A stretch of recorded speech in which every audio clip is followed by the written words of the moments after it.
I found my father's diary in his drawer after he died. He described in it very, very briefly his march from close to the Carpathian Mountains in Hungary to Mauthausen.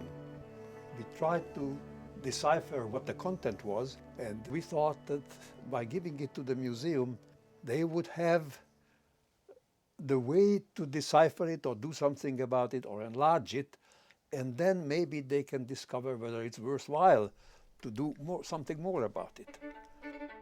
Most people who study the Holocaust know that the last chapter were death marches, but very few people know exactly what is a death march. It was a time when the Germans wanted to evacuate the camps in advance of the Russian and the Americans, and because prisoners were coming from one hellish experience to another, they didn't have the opportunity to document it by and large.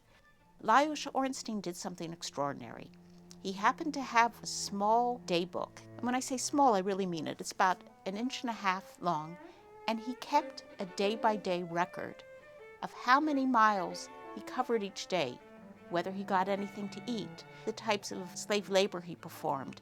The handwriting is very shaky, as you can imagine, writing under extraordinary conditions, writing in the middle of snowstorms after a long forced march.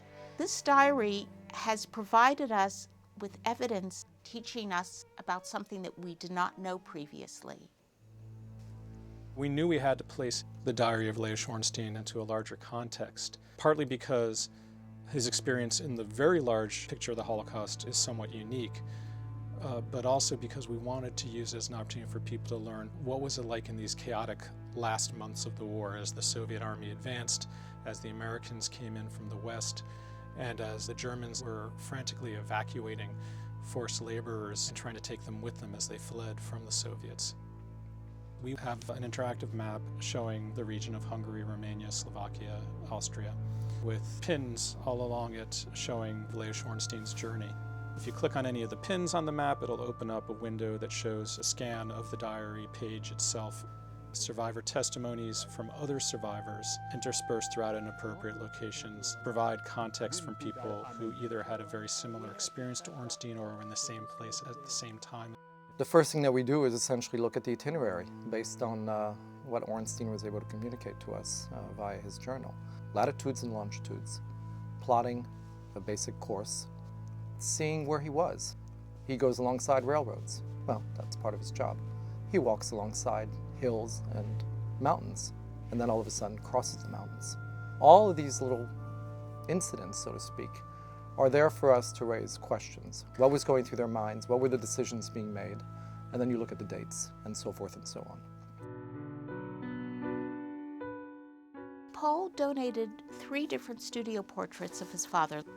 And when I look at the 3 portraits side by side, what jumps out at me are the cheeks. The first one, he's in his Hungarian military uniform, proud, dignified.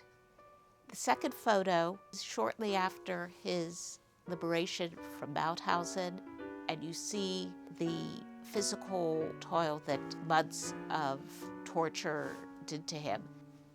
The third photograph is 3 years after his arrival in Israel, and here he's somebody who has recovered, at least physically, from his ordeals.